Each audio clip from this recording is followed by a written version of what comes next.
Welcome back to the rousing rendition of K4Wins, K4Wins.com. I am Tony Curry. Been doing sports radio and classic rock stuff for like 40-something years, and certainly have lost my load of cash to my different types of bookies throughout my entire life. I think the first time, do you guys will remember the first time you made a wager, a case? Kiefer, of course, executive director, editor of the Las Vegas Sun. How old were you when you made your first bet? Um, I can remember one in sixth grade that I lost, so I guess that would be it. All right, Kai Gregory. I was in. Yeah, go ahead. Go ahead, No, Tony. no, Kip, go ahead. No, chime in, baby. You're jumping in. Well, What's the first time my you made a bet? first bet, I was 17. I was at a bar in Buckhead in Atlanta called Harrison's with my friend Mark Random. The Saints were beating the Raiders at halftime, like 31-7. We got to talking to some guy. He said, I'll tell you what, guys. How much money you got? No, I don't. We had $50 or something. He says, "I'll bet you $50 the Raiders win this game outright." We go, "This guy's an idiot. We'll do it." Stabler brings him back. Final score 38 to 37. Raiders win. So yeah, I did not have a very good first experience. But Kai, at least it sounds yeah. like you made a good bet. I remember mine was, and this is why I probably never bet with my heart anymore. Maybe I learned early because I totally Shield fan was. Mine was the Braves and the Yankees were playing in the World Series, and I remember betting someone the Oh Braves would win. man. I think it was the year the Yankees swept them. He is executive director of Birmingham Racecourse and Casino right here in Birmingham, Alabama, Kip Kiefer. And then the bottom left-hand corner, Kai Greger. He's been doing handicapping forever. That's why he's part of the show, I should call it K4 Wins, but it's K4 Wins. Yeah, That's how long he's been doing this thing. First time you had a bet, Kai. 1996. Oh, shit. He I remembers.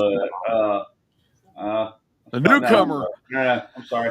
Yeah, really? It was 19. Shit, what year was it? I don't remember. I don't remember. Anyway, got taken to the Tennessee Alabama game by my girlfriend, and bet that Tennessee would win. She had Alabama. Mm-hmm. Tennessee won. What was the payoff? What was the payoff, though? It was really good. I was going to say there was no cash. Anything to do with money. That's what they came up with. Winter chicken dinner is what they did right now. I was 1979, 13 years of age, and I bet this guy named Jeff Blackwell in the Lakota marching band that I wouldn't eat a worm on stage. What was the line on that? Well, for me, it was minus 100 because I would have done at that time. Unlike now, I'll do anything for a laugh. Unlike now, I certainly take people's feelings into account before I would trample on someone to get a laugh out of them. But back in the day, I would go to any cause to make someone laugh for sure. Something that's not laughing here. Breaking news before we get into the show. We're doing the show on August 15th on K4Wins.com. Go to our website, K4Wins.com, and check out all of our plays. Today we're getting into coaches who can win games for teams and coaches who actually lose games for teams in college and professionals. The NCAA imposing a significant fine, reportedly exceeding $20 million to Michigan, stemming from the loss of postseason football revenue in the next two seasons. Comes part of the sanctions following an investigation of alleged sign-stealing scheme involving former Wolverine staffer Connor Stations. According to ESPN, Jim Harbaugh, who served as head coach at the time, will also receive a show cause for 10 years. He, of course, now with the Chargers. Stations is a 8-year show cause, according to Ross Dellinger. I called him Stations. It's Stallions, by the way. Penalties for coach Sharon Moore included additional suspension for the first game of the 2026 season, already having self-imposed 2-game suspension, according to the report. Any thoughts on that, guys? And of course, there was a reason why Jim Harbaugh got out. We all thought, he's done this. He's won his national title. Now it's time to go. Did he want to stay at Michigan, a Michigan guy? Sure, but there was a reason why he split. I think we all knew that. Case? Well, he had to go. It was a situation where, he knew how that was mounting and that was gonna explode at some point. So it was a savvy move for him to make his way to the NFL right at that moment. Michigan fans, Case, feel any lesser of one Jim Harbaugh who just kind of left the cupboard and just said, I got you a natty. You got your national championship. Now I'm on my way. I don't think so. I think the national championship makes up for that. I also, not to totally defend Jim Harbaugh and be Mr. In his corner, but I do think he really wanted to go back to the NFL too. I mean, even the year before, he was throwing his name out there through his agent. trying to get in. I think the college football lifestyle kind of grated on him, so I do think the NFL was a draw too. I mean, why even throw another game in? It's I ridiculous. get the fine or whatever. Sharon's already sat out. It wasn't even really his mess, and they're playing New Mexico. I'm guessing Yeah, the first game. that's so They're going stupid. to, like, That's 50 anyway. like a vacation. So Yep. it's all kind of ridiculous to me. But The NCAA is ridiculous to start with. They And should it's not get to pick which game their coach is suspended. It should be, hey, you're suspended 3 games. It's the first damn 3 games of the season. If you happen to play top 25 teams, tough crap. Yeah. No, you're exactly right. That's the way it should be. I think Jim Harbaugh is actually a really good start for this show. And I'm kind of glad we had this breaking news because I would certainly put him in that realm of coaches that actually win games for teams that ain't supposed to win. For some reason, he's had it going on. He had it on with the 49ers. He did as goofy as he was. He went to Michigan and won a national title, and I didn't think he was going to be able to pull that off. And obviously, we're seeing what the Michigan Wolverine program is without him. He's one of those guys where I think he adds 2 or 3 wins to his season. As goofy as you want to say, I think he goes into the Chargers, and I think he's an ultimate success, and I think he has everything to do with winning some football games. Let's start with guys in the National Football League, and we'll start with Case, who actually win games for their teams. Despite the fact they may have some teams that just ain't really put together well, these coaches are so good. Maybe a Mike Tomlin. I'm not going to throw any more coaches out because I don't want to step on under your list. But give me some coaches in the National Football League that win games for their teams, Case. yeah, Tomlin's a good one that you mentioned. I guess I have to throw him in begrudgingly because lately I've been against the Steelers every year. He still finds a way to win. But I think, by the way, I think this year may be one of his most interesting coaching years he's ever had. I'm not sure he was into the Russell Wilson thing. He seems to be more of a guy. He's not a college coach, but I think he's one of those guys who would rather have his own guy in to learn his system and to mold him into who a Tomlin kind of guy is, as opposed to an Aaron Rodgers coming at the age of 45, who, he's really not going to have any say about when or how he throws the football. yeah, I mean, if he does it again this year, I might just have to go again, stop betting against Steelers season longs. I have to totally put myself on probation. Although I said that last year, they did it, and I'm right back to the well. I'm on under 8.5. I like all the other teams. Well, I don't like the Browns, but I love the Bengals and the Ravens. So I don't see a good year coming. A big thing for him is I actually think that the Russell thing, especially at first, I think, well, the thing I'll give him big credit for is he was clearly not a Justin Fields guy, and neither am I. I mean, I don't understand why some of these guys get 4 and 5 chances. Like, Fields seems like a great kid, good leader, obviously electric runner, but just could not throw the ball. I'm hearing now buzz on the Jets. They're saying, the Jets are going to be more competitive than you think. I've heard a lot of people throw out Aaron Glenn for Coach of the Year, and I can be wrong about anything. Maybe I'm dead wrong, but I've seen it too much with Justin Fields. The guy cannot throw the football. I'm super down on the Jets this year, and Tomlin still won some games with him. Somehow did worked his magic before Russell Wilson came back. So Tomlin's on the list. Honestly, the first guy that came to my mind, and it's weird right now because I think they have the best personnel in the NFL to go with it. But it'd be tough for me picking between the Harbaugh brothers now. I think what John Harbaugh's done over 20 years almost now with the Ravens. I mean, every single year they're great. Even years where they didn't have the personnel advantages they have right now. So he's certainly high on my list. I'm trying to think. I mean, it's hard. I hate just mentioning the obvious guys over and over, but I think you have to start the conversation with Harbaugh, with Andy Reid. Trying to think if there's anyone else that lifts a ceiling to that extent. I mean, I think McVay to a point for sure. I mean, the Rams after the Super Bowl, they lost all these veterans. If most other teams were in the situation McVay and this front office were in, I feel like there would be like a 2 or 3 year bottoming out period. But they were right back in the playoffs, right back battling. I mean, almost beat the Super Bowl champions last year. Stafford still hasn't practiced. Hopefully you listen to the show because I think before everyone was talking about this, I was saying bet under on Rams, bet against the Rams because I think there's something really to this Stafford thing. It certainly played out. So I guess he falls in the Tomlin bucket where if he does it again this year, we're really going to have to bow down to him. So it looks like there's real jeopardy of Matthew Stafford not playing at all this year. Now he's got to make it work with Jimmy Garoppolo, who's a shell of himself that he was with San Francisco. So Tomlin and McVay certainly on the list and certainly have challenges ahead of them this year. Would you put Pete Carroll in there? All the Raiders fans call me haters and don't love it. I've been very impressed with being around Pete Carroll. I think he's professional, runs a good program. I will say I didn't love the end of his Seattle tenure. I think he gets too much credit for how good they were at the beginning.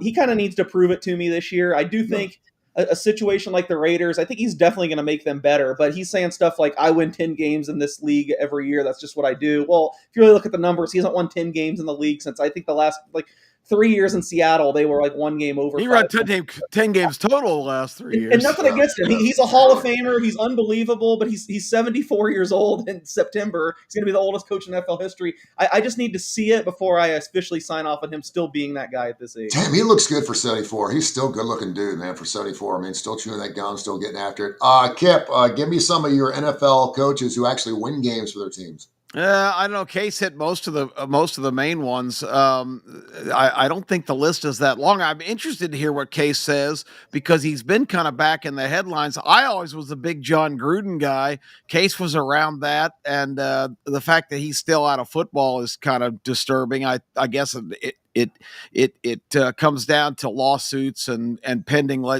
decisions and such. But I always thought. I always think there's a lot of good X's and O's guys, but it's those real good motivators that maybe have that little extra something. And so I'd be interested to hear if Case agrees with me or thinks that's ridiculous for me to mention Gruden. Gruden, I mean, there's just so many things coaches have to do. X's and O's wise, I think Gruden is still really strong, above average. Motivationally, I think the guys buy into what he does. I think the problem was, and this is no secret, you talk to anyone in the NFL, anyone with the Raiders, and even the end of Tampa, he was just a terrible personnel guy, and these teams gave him way too much leash on that. He basically was calling the shots there, and he just is not good at identifying talent. He needs to be the guy that's coaching them and not picking them. It seems like we're going to get another data point, because I don't think it was a coincidence that this week when all the lawsuits going out that he put out the SEC quote that he's dying to coach at a SEC school. I've heard his name linked to Arkansas maybe if it doesn't work out this year with Pittman. So I really, talking to some players that played for him, not this year, but the last couple of years, and more of them were still around, they were adamant that they thought he would get another chance and he wanted another chance. So I wouldn't close the book on his career yet. I think we're going to get another data point, and shockingly, it might come in college football starting next year. No, yeah, listen, guys have kept their jobs for a lot worse than what he did.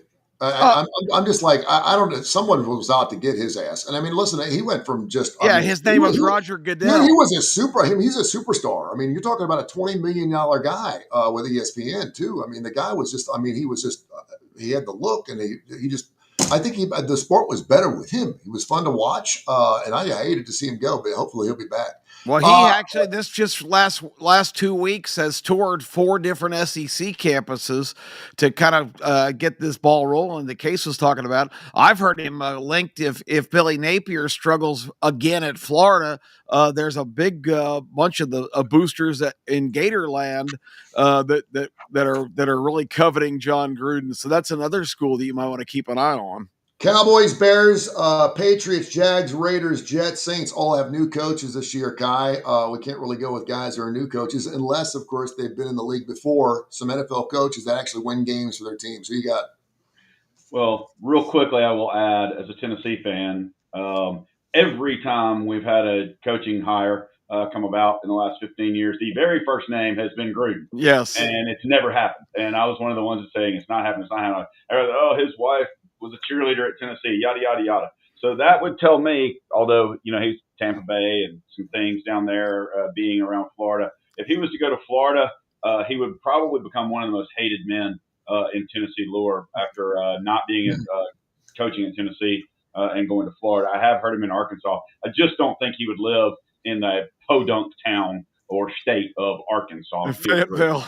It's funny because, here I get a stir in the pot. I totally disagree. I think Jim Harbaugh is a freaking idiot. Yeah. I love his brother. I think he is one of the best. I'm not going to call Andy Reid because he's got Mahomes and all that. I think John is great. I think Jim Harbaugh is going to lose more games for the Chargers over the next 5 years than he wins. Why? Why do you think that? Just because he's an idiot? Because he likes to drink milk with his steak? I don't respect him at all. I don't like anything about him. He's been a winner everywhere he's gone. I mean, listen, you can say whatever you want. But if you're going to sit there and say you think he's going to be a lousy coach in the next 5 years, I'd like to know why. Okay, well, because I said so. That's why. I know it sounds like I'm probably playing every side because I was with you. I'm a Harbaugh guy based on what he's done in the past. I certainly think you got to put him up in that tier. I am, however, anti-Chargers this year, and I don't really love their future. And a big thing though isn't just Harbaugh, but it's another one of those boxes I'm talking about. Coach, I don't love the guys he's surrounded himself with at the Chargers. I mean, Greg Roman as OC, like look at the Ravens offense. He had that amazing year where Lamar won his first MVP, and then it just got so stagnant. I mean, they're running like an early 2000s offense. You have Justin Herbert, who I know has become a polarizing force, but I think in the right system, Herbert could be incredible, like top 3 NFL quarterback. I just don't think, Greg Roman with his big boy, let's get these giant offensive linemen and pound it into the line. I just don't think that's the way football should be played anymore. He basically got run out of the NFL anywhere else, and Harbaugh's just so loyal that he stuck to him. So I am against the Chargers a little bit this year, but I guess where I disagree with Kai is I think it's kind of terrifying going against a Jim Harbaugh. But I am, if I had to buy or sell Harbaugh stock right now, Jim Harbaugh, I'd be slightly on the sell, but I can't, knock anything he's done so far. And a lot of it probably goes back to my hatred for the Big Ten and how Harbaugh was while he was at Michigan. I didn't like him at Stanford either. Yeah, he was hard to like. Go around in the NFL, so that's probably some of it. But y'all, so that's a lot of it. Y'all talked. So he would be my third one that I thought would lose. But winning number one would be John, without a doubt. And then there's another one that he may not make the best in-game calls, but I am a huge fan of Miko Ryans. I love what he does with the team, his defense, the schemes. I know that he is allegedly a really great coaches or players coach. I really like that. I'm really high on his team simply because of that. And then I've always said Mike Tomlin. I've always been a Mike Tomlin fan. I do think Aaron Rodgers is going to be his downfall this year. I love Pitt under 8.5. I really think the only way they get close to 8.5 is if they beat Cleveland both times they play. The only way they get is probably 7 or 8 wins, and that keeps Cleveland under 5.5. And that's two of my favorite unders. And then coaches that I just don't understand. Just to go ahead and give the negatives also besides Harbaugh. I don't like Mike McDaniel in Miami. I think he's a putz at number one. And then the other one that I think is going to lose some games is Brian Schottenheimer at Dallas. What has he ever done besides be Marty Schottenheimer's son? What has he ever done to be able to get that job? I don't care about his coordinating jobs and all that. Absolutely, just one of the dumbest hires I think I've ever seen. And I think Dallas stays under 7.5 also. The coaches I think that are going to winners. I'm surprised that we didn't hear more of the guys at the top echelons, the Kevin O'Connells, who I think has done a fantastic job in Minnesota and really a team that a lot of people will seem like to win the fire. Kyle Shanahan, I think, has done a fantastic job with the 49ers. I still don't understand that quarterback situation up there, and they continue to win football games in and out. Dan Quinn, who was not a guy I'm not a fan of with the Atlanta Falcons. I got a chance to go over there and work for a little bit when he was the head coach. People hated him. But he's done really, really well. Dan Campbell, I think, has won a lot of football games for the Detroit Lions that normally they wouldn't just because of his demeanor and who he is and what he stands for, a blue-collar guy. And with that being said, I think he's going to have a really special year this year. Sean Payton is another one of those guys. Don't like his demeanor, don't like him. I was married to a Rams girl, so we hated New Orleans Saints. I hated seeing the Saints going in. I hated going down to see the Saints. He rolled it up. Obviously, he had a fantastic season. Smirky guy with Warner and the entire crew, but he seems to be coming back and doing really well. The Denver Broncos, I was kind of praying they were going to have just a really bad year, and certainly Mike Tomlin. You mentioned some of those coaches you didn't like. Kip, give me some of your coaches in the National Football League you think actually lose games. Yeah, I think college coaches are more apt to outright lose games. The NFL is a little bit more of a well-oiled machine, but I've said on this show a couple times the hiring of Raheem Morris in Atlanta was absolutely absurd. This guy has no stock to be a head coach in the NFL based on his previous stint at Tampa. I just think that's terrible. One thought I had when you mentioned Dan Quinn, if that Super Bowl goes differently, they're ahead of the Patriots by a big margin. Case, that was the first Super Bowl he covered. If the Falcons end up winning that Super Bowl and beating the legendary Patriots, I mean, it can come down to one game sometimes. What your stock and your legacy is. I mean, how is the world different for Dan Quinn if the Falcons end up holding on and winning that Super Bowl? Amen. Great point. Also, you're going to think about Pete Carroll forever for having first and goal at the 1 and throwing the stupid ball and giving the Patriots another championship. Yeah. There's so much of that. Case, your thoughts on Dan Quinn? That's right. I mean, it came down to one game. I mean, period. Let's say it. Yeah, that's why people say I'm harsh on Pete Carroll, and I mean I kind of am. I get it, but his NFL career, I mean, you look at how good Seattle was those 3 years. I know you won a Super Bowl, you got to the ultimate mountaintop, but they honestly should have won more than one Super Bowl. And beyond just that play, I mean, there was another year they lost in the playoffs. That team was so good, they should have won two Super Bowls. So I honestly think you can make an argument they underachieved in Seattle, even in the heyday, which people don't like to hear. But I do believe that a lot of these new coaches, including Dan Quinn, I still consider him new because his first year, and while I was extremely impressed by him last year, I don't think he got enough credit Definitely. last year because he really adapted, did things. I'm always I don't need to open this whole can of worms. I know some of us will disagree with this, but I'm an aggressive guy. Like if I was a coach, I'd barely ever be punting. I don't believe in kicking. I don't believe in numbers support, how conservative a lot of these guys are. And Dan Quinn turned his hat backwards last year and said, we are gambling all the time. We're going to be aggressive. We're going to go for it. I loved it. However, I just want a longer sample size on some of these first and second year guys. Even D'Amico Ryans, who was unbelievable the first year, I agree with Kai. Last year, kind of a step back, even on defense, which is his MO. So I kind of have an incomplete on some of these guys. I want to see it for another year. And I'm going to completely contradict myself, those. When you say coaches that lose games, the first one that came to mind just off of a 1 year sample, the guy that I think directly lost his team games last year would be Brian Callahan. I just thought he was in over his head in Tennessee. I feel like it looks even worse in hindsight that they got rid of Mike Vrabel, who like scoured the NFL rule book, would like find these little rule inefficiencies that he could take advantage of. And Callahan, meanwhile, is blowing, doesn't know how to manage the clock, blowing the ends of games. Continually. I know Will Levis, he was kind of up against it with him, but he really talked up Will Levis. He was supposed to be this quarterback whisperer, and you didn't see any of that happen. So again, it's an incomplete. We'll see what he does in year two. But I think if you're just looking at last year's NFL, I feel like Callahan lost more games for his team than anyone. But that could end up being a positive if Cam Ward pans out, because you got the number one pick for it. And I think that's the quickest way to turn around an NFL franchise, if you hit on a quarterback. So maybe all the suffering was worth it last year. I do think my that heart as a Tennessee fan seeing Vrabel. I know he was a Patriot, but I loved him as our coach, just like what you said. I just couldn't, and I would agree he wins games. I just couldn't say it because now he's a Patriot, and I can't stand Yeah, it. I mean, he's bought him about 5 or 6 years to figure that program out too. I mean, because they lost 71 guys on their team last year, so he's all over the place. You brought up Mike McDaniel. Some people love him and some people hate him. If you don't like Jim Harbaugh, you don't like Jim McDaniel or Mike McDaniel. I certainly get that. He is a little flaky. He's a little different. I think he's great for the National Football League just because he's great for a soundbite. I'm not going to say that he loses football games, but I will say that I think it's Zach Taylor and my Cincinnati Bengals loses games that they perhaps win. They've got an offense that's unbelievable. He's made some he plays so conservative. He is anti-case is what he is. He is so conservative towards the end of ball games. And about half the time it works out, amazingly enough. I can't tell you how many times he's at a third a goal or second a goal, can't get it in, ends up kicking the ball when they're up by a one with a minute and a half left, knowing they've lost 5 games in the last 2 years in the last possession of a game. He can't do that. He's for some reason I'd say Zach Taylor. I'd also go on and say Brian Daboll, who I thought was great at Alabama. I think he's a super nice guy. I think he's a great guy to have a beer with. I can't believe that he's still the Giants coach. He must have pictures of somebody because somehow, some way, he's still the head coach there. Talk about losing games that perhaps he should not have lost. And then Matt LaFleur. Is another one of those smarky looking guys where he's just never been on the same page with his quarterback.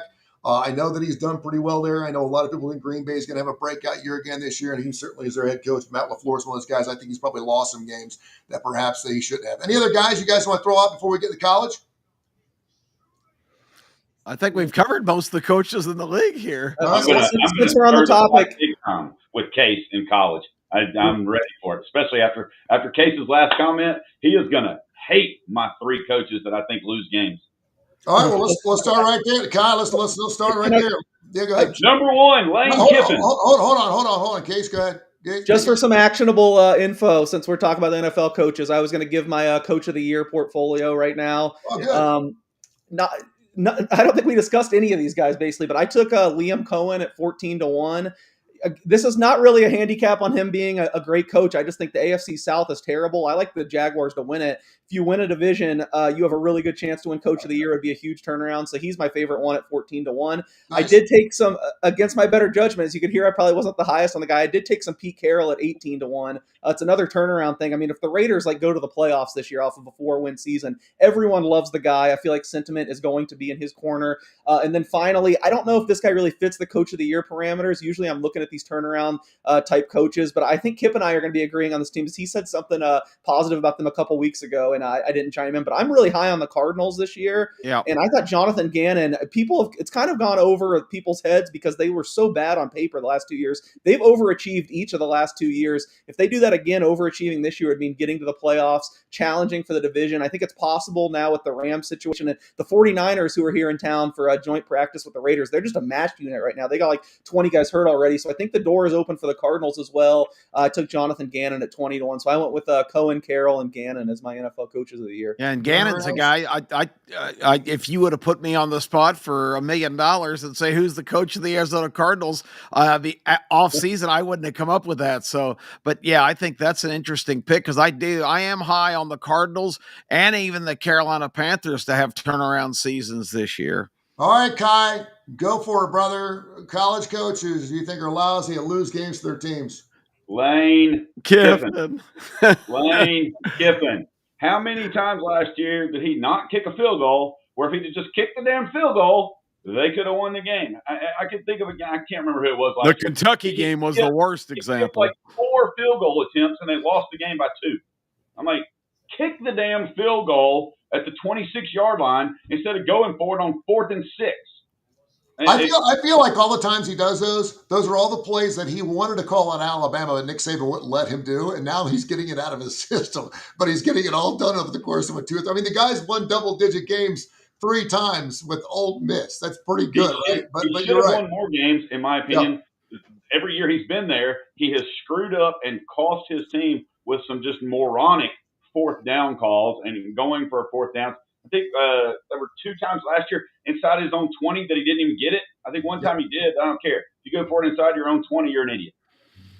Yeah, and let me chime in on that because I think Kiffin is that kind of unusual guy that can both win games and lose them because I think some of the wrinkles he puts into his game plans are things that other teams aren't prepared for, and he has been successful. But I got to tell you guys, I really think that Ole Miss team last year was a major contender for the national championship. The defense they assembled, Jackson Dart playing at the top of his game. Trey Harris was a fantastic wide receiver and a huge weapon, but they lost 3 games last year that they should not have lost. The Kentucky game at home was absolutely shameful. You cannot lose to them at home. And then to go on the road, they led LSU that whole game. They were clearly the better team. They had a total meltdown in the 4th quarter when Kiffin actually put a little bit of a governor on Dart. And they gave up the ball a couple times. LSU got a couple scores to go ahead.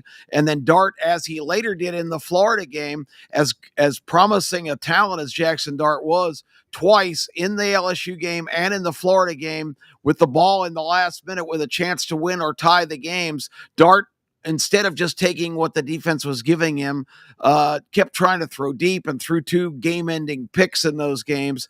And, all that's got to come back to Lane Kiffin. So I think he's the rarest of situations. He can win you games, and he can certainly lose them.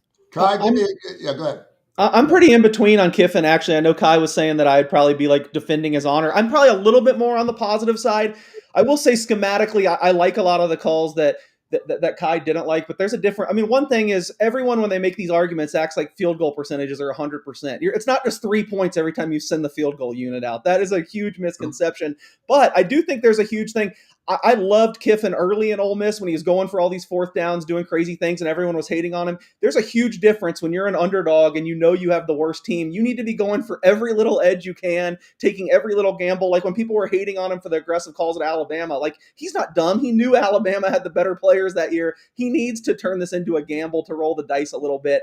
However, and I don't remember the specifics of like the Kentucky and Florida games last year, when you're clearly the better team, when you have the more talent, that's when it's okay to be a little bit more conservative. And I do think maybe he hasn't known when to dial it down and when to dial it up, in my opinion. Still, overall, I like the direction of most of his on-field decisions. Where I can't quite get there with Kiffin, I don't necessarily, and I hate this word because everyone in football use it, but I don't think he's necessarily the culture guy. Like, can you just really see him being like, the Kirby Smart or the, I don't know. He was at USC. He was at USC. He was more of a USC kind of guy. I mean, exactly. So I'm mostly positive on Kiffin, but he's never going to be like the top of my top 10 coaches. He's definitely not going to be my bottom 10 coaches, but I think he's an interesting case study.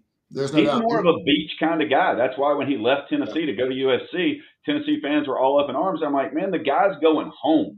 Yes, he's quadrupling his money, but with taxes probably just doubling it. But he's going home to the beach where he wants to be. And yes, I love Knoxville. And no, I would never live in California. There's not enough money to put me in that liberal ass state.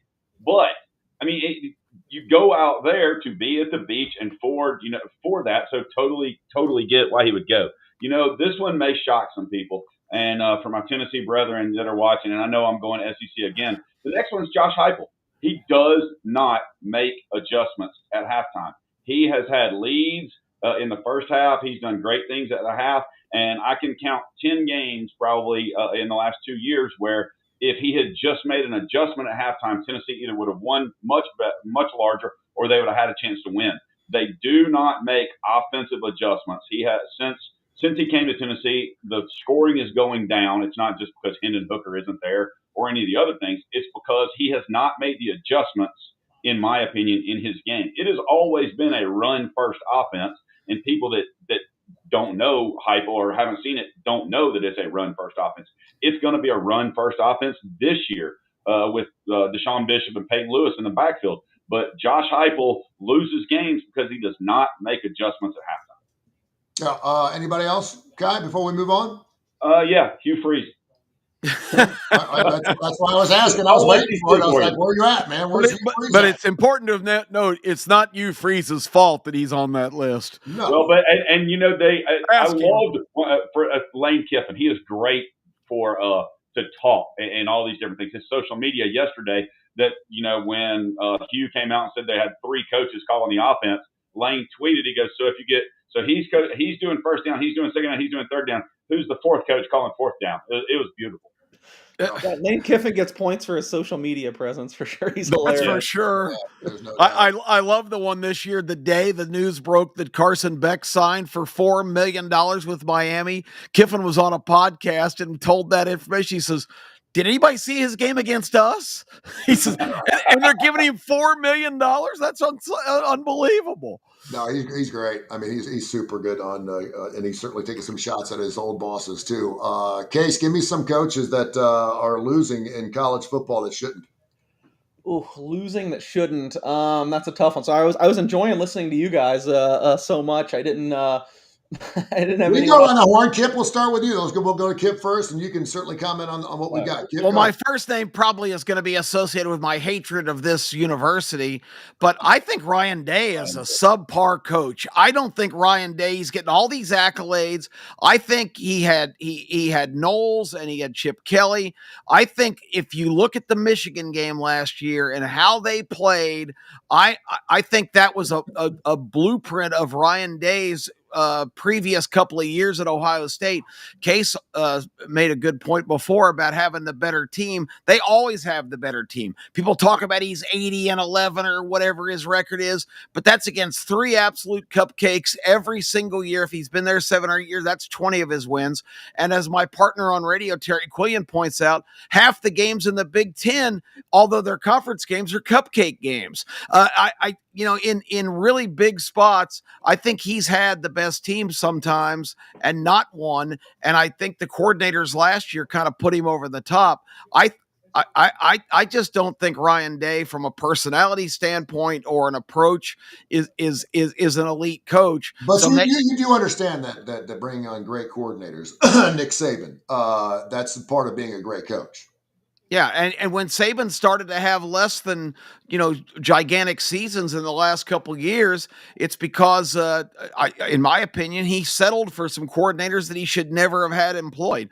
When Saban was bringing in the Sarkisians and the Lane Kiffins, that was the era of his coaching tenure at Alabama where he was just unstoppable. Yeah. But he had Tommy Reese being the offensive coordinator. That's not a recipe for success. Although Tommy Reese now, unbelievably, is the offensive coordinator with the Cleveland Browns. I don't know how that works, but anyway. Have you seen the Cleveland Browns? Is a perfect fit. It's a perfect fit. They're going to go down to a complete malfunction situation. So I'll put Ryan Day on my list, and a lot of people probably think that's controversial. I do not think he's a great coach. Who else you got? I can't get on board with that one. Just real quick, as I said, I'd respond. I mean, the Michigan game, absolutely. I completely agree with Kip. I think I've said it. That was just completely baffling. But I really think that was a one-off.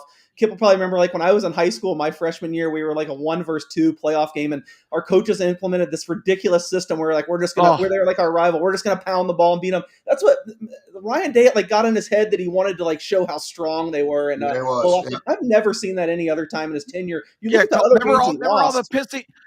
Remember the pissing match with Lou Holtz, who's like 115 years old? Yeah, and Holtz said Ohio State.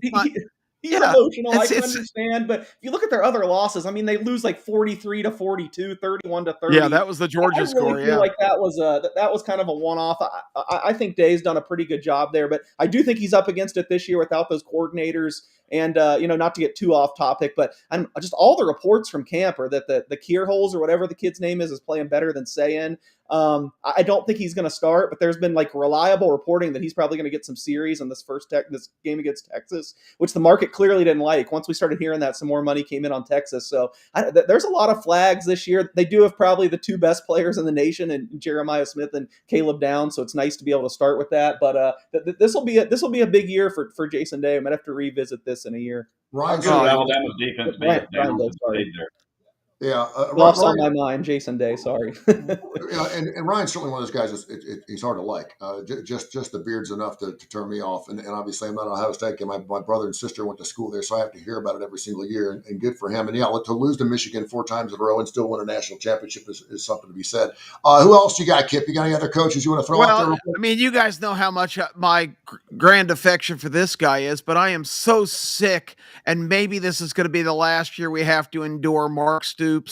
I don't understand everybody who says, and he's done a fabulous job at Kentucky. I told you the other day, his SEC record is 28-63. He has not done a fabulous job at Kentucky. He's had 110-win season. I think that he's the dean of SEC coaches. He's been there 13 years. And yes, admittedly, you don't have a lot to work with. Kentucky has no football tradition, but he has not been a groundbreaking guy to go in there and turn that around. It's a team that never has any innovation.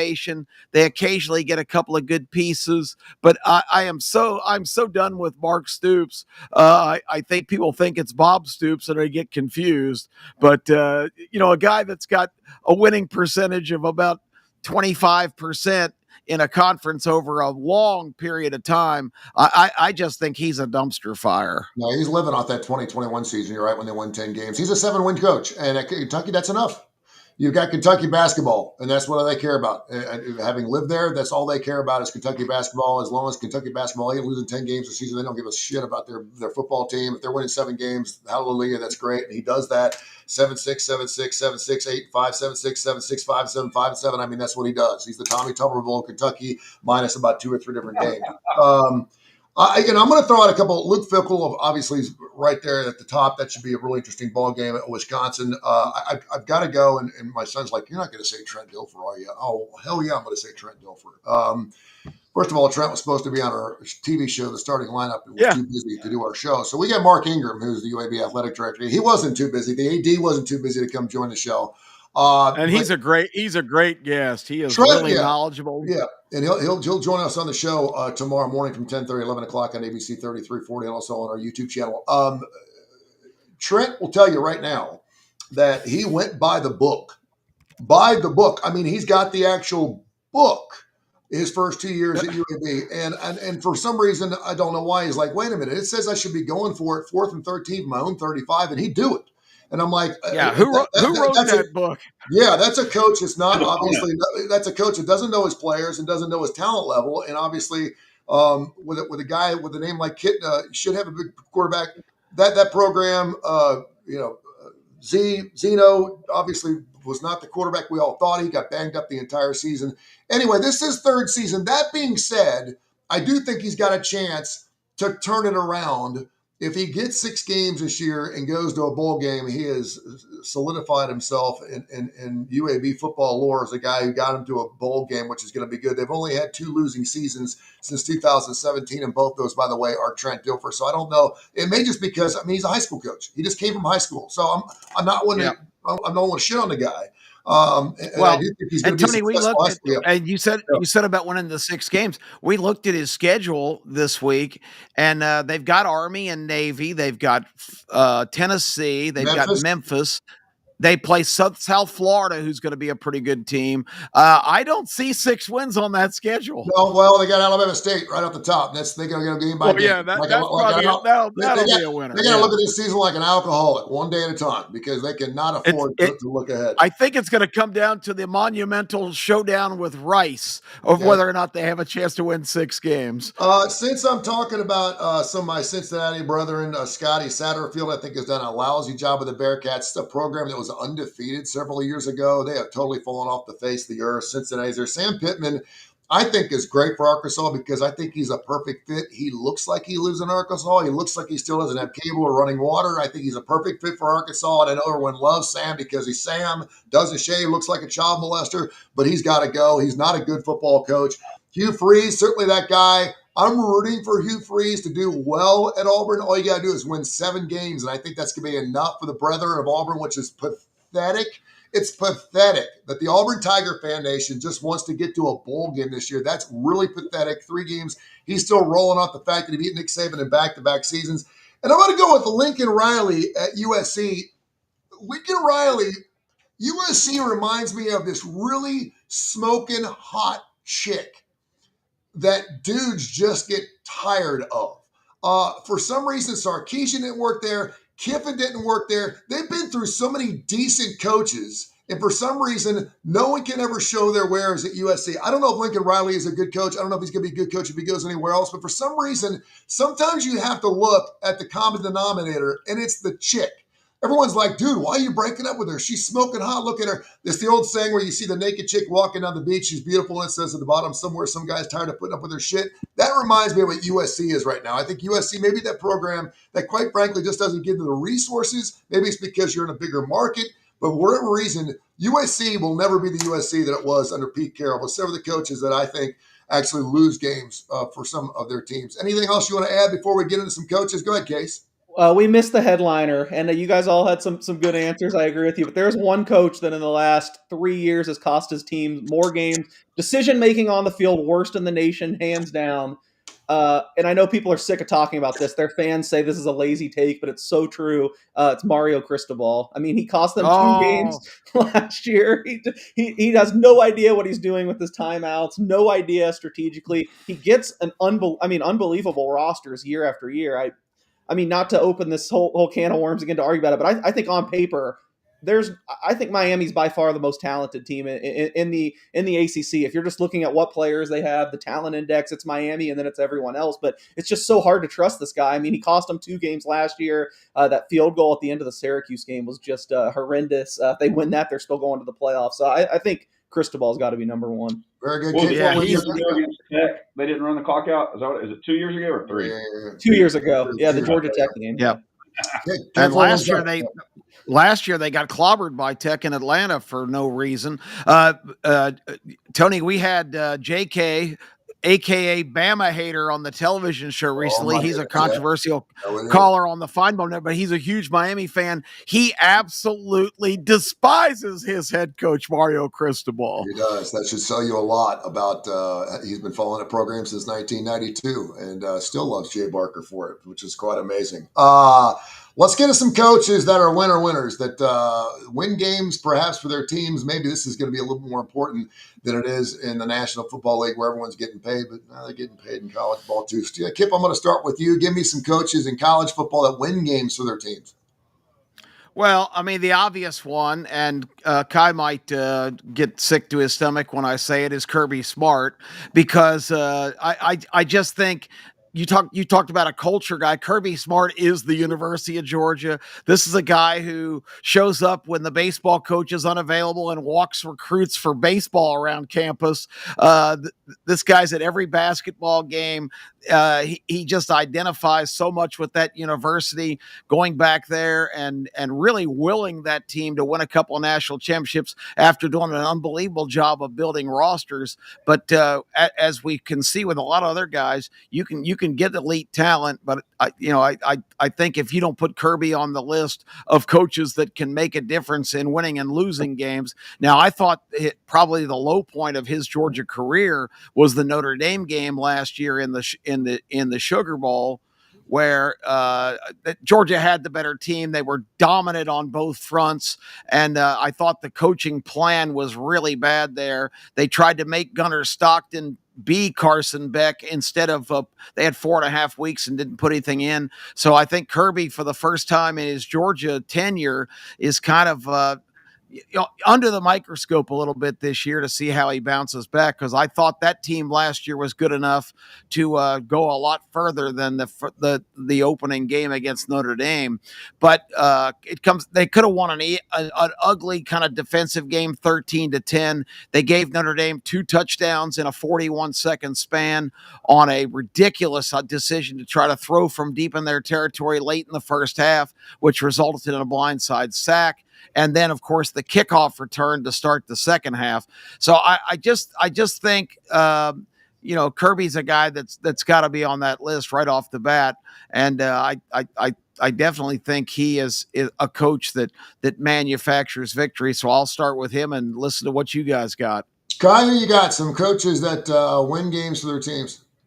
This is a culture thing also, and it's I mentioned it last week, and it's a guy that I think if he was at a bigger program would probably have a national championship and would win all kinds of titles. But Kyle Whittingham at Utah, I think just with the culture, with everything he does there, and then the other one, I'm just with 2, I would go, but I need more. I need more time to look at it, and again, I think it's a culture thing and what he's building, and that's Brent Key at Georgia Tech. Yep.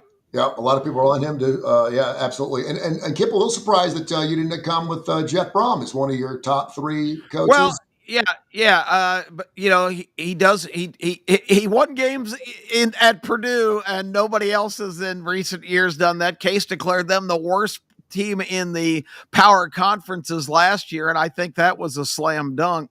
I do like Jeff Brom a lot. I think being back at his alma mater, Louisville was underappreciated. I'm actually surprised, and I guess they were a little banged up, but when Louisville had a chance a couple of years ago against Florida State, that the crippled Florida State team that ended up gutting out a win against them, that loss kind of surprised me. But Brom came right back last year and had a really strong year with Louisville, and won a big game on the road at Clemson, and just did a lot of good things. So he's definitely a coach that can raise the level, and he's still kind of a new kid on the block. So I think he's a good one to reach out and grab. As far as anybody else, nobody's just jumping to my mind now. I will say that I'm kind of agreed with Tim Brando when he was on our show 2 weeks ago.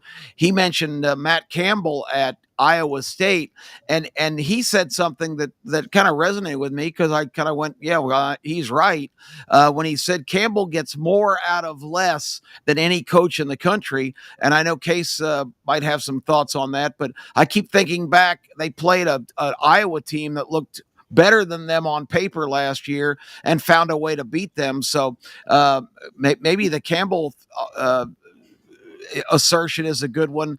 And we'll see this year. Their talent level looks like it's fallen off a little bit from the team that was pretty competitive last year, but they'll have a national stage, although it's not in this nation. It's in Ireland next weekend when they play Kansas State in the very first game that anybody's going to be paying attention to in college football. So I'll throw him in there in respect to our buddy Tim Brando. College football kicking off a week from tomorrow as we do the show here on the 15th. You mentioned Kyle Whittingham. I want to go with Kenny Dillingham from Arizona State. I think is having specialized. I don't think they would have won nearly as many games had he not been the head coach last season. Rhett Lashley, I think, is doing a fantastic job at SMU. We talked about perhaps his name getting on a short list for other schools. It would be kind of interesting to see if Rhett Lashley would even be invited to go back to the Auburn Tigers situation if, in fact, that opens up. You mentioned Jeff Brom. I'd have to put him in there. Jeff Traylor from UTSA is one of my top 3 coaches. I think he's interesting. What I think is interesting are some coaches, and I've got 2 coaches here that I can't tell if they're going to win games for their team or actually lose games for their team. And that's Bill Belichick.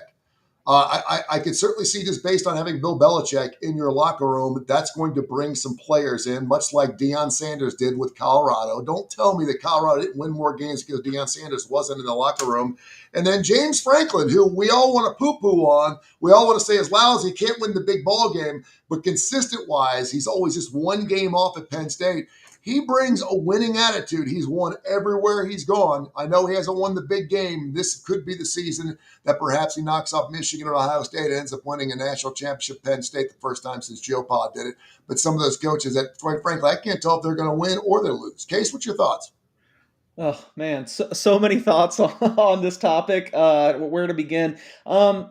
It's hard for me to go with these super big coaches as adding wins. I know I'm going to contradict myself because I just kind of defended Ryan Day, but I kind of group Ryan Day and Kirby Smart together. Like, all credit to them. They waited for the right job. They were in the right spot at the right place. But, all we ever heard for years was that Georgia was this like death force waiting to be ignited. They had everything in place. It's just going to take Kirby Smart waited. He got the right job. Ryan Day waited. Ohio State's turned into what they do. But, if it's another coach and not Day and Smart, are those 2 programs worse? I think so. But are they way worse? I don't know. I mean, are Day and Smart in the same place if they had to go the route that a lot of these guys did and have to coach at Wyoming or Vanderbilt or James Franklin? I don't necessarily know that they do that great there. So I'm positive on both of those guys. I think you got to put them above average coaches. But as far as like coaxing wins out of places, adding wins, I don't know. To me, I kind of look at the bottom of college football and in that regard, and so you did well. And immediately jumps to mind, probably the 2 programs I've covered have been around the most, or 2 of the worst programs historically in college football,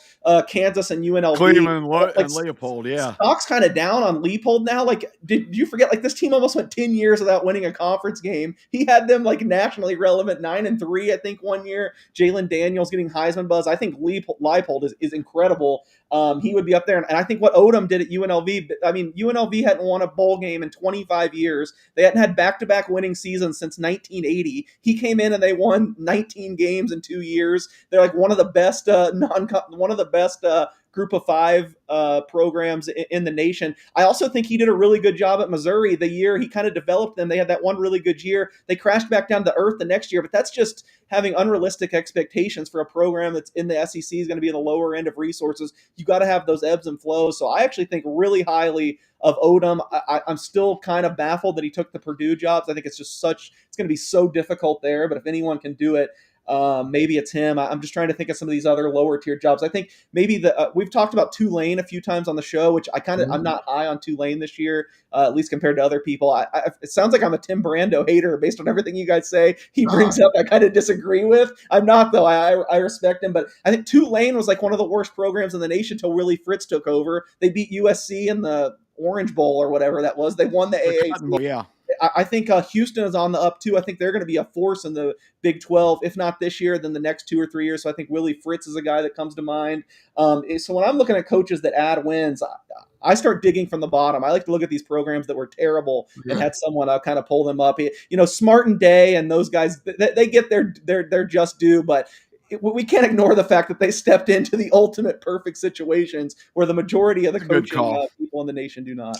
Go ahead. We got to throw Clark Lee in too, because talk about inheriting a god awful program. And what Clark Lee did last year, flying to New Mexico right after the season, and not only coming back with Diego Pavia, who he watched go into Auburn and just dismantle them at Jordan Hare, but he came back with 4 other of their best players and their head coach as his offensive coordinator.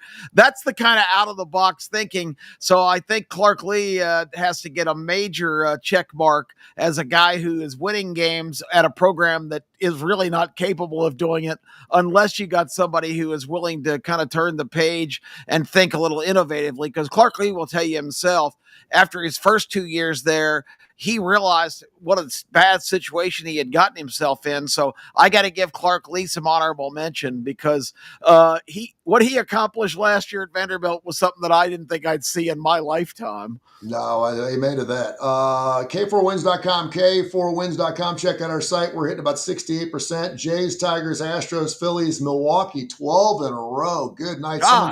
Someone told me today, like, is this for real? Is it for real? And I said, well, was it for real when the Reds won 12 games last year? I mean, it happens. I'm not saying Milwaukee's not, okay? But no, I told you guys the other day, after watching that team, I get it now. Yeah, I get it now too.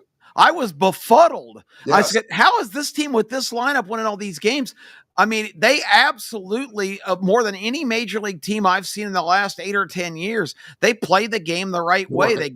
Christian Yelich is their superstar. Yep. He's hitting slow grounders to the right side to move runners up. I mean, you don't see that in this era of baseball. The Brewers are a threat. I mean, I'm telling you what, they are mowing over everybody they play. Best team in baseball at 76-44. They are getting it done. San Diego's also leading the division. Cubs, Dodgers, Mets, Mariners, Red Sox, Yankees, all the wild card. My Cincinnati Reds are 1.5 game out from making the playoffs. Around the horn real quick. And the Cubs are fading too.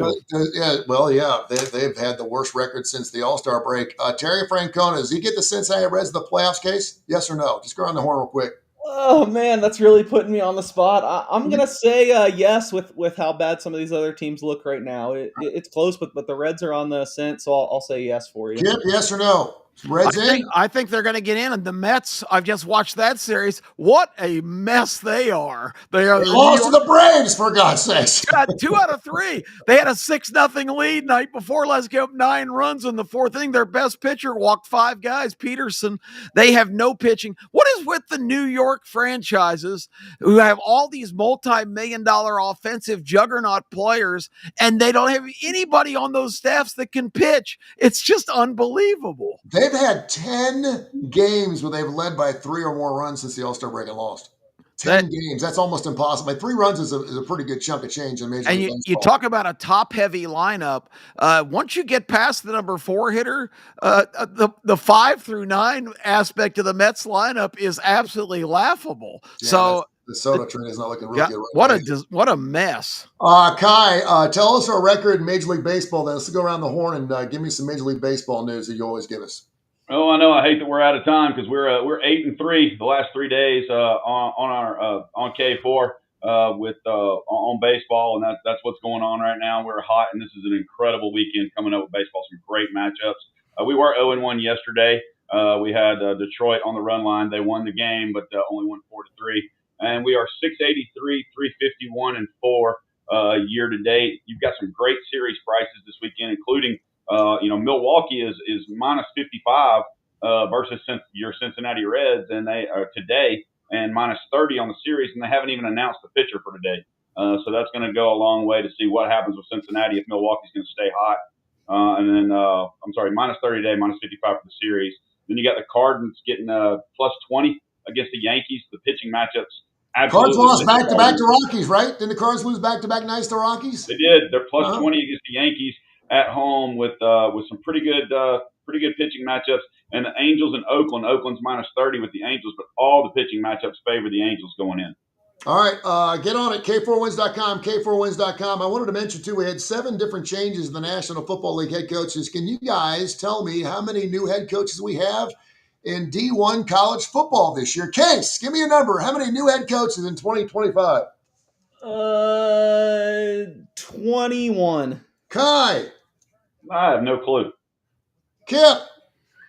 There were 0 in the SEC. I'm going to say only about 14. There were 29 new head coaches in the Wow. top. Yeah, 29, which, believe it or not, Go on. is about right. The last 5 years, we've averaged 32 new coaches every single year in college football. Isn't that hard to believe? It used to be a 3-year job. You get 3 years because you had 3 years to bring your own guys in. And by the third year, if you couldn't make a stick, then you get fired. Now it's 1 or 2 years and you're gone. So great stuff. We're going to do the show again next Tuesday. It is college football week next week when we do the show next Tuesday at 10 o'clock Central Time right here on the Coastal Digital Sports Network. And, of course, TKR, Tony Kurre Radio, SR 1029, thegame.com. We're going to be all over it. It's going to be a fantastic week as we get ourselves. We're all college football next Tuesday, gentlemen, 10 o'clock.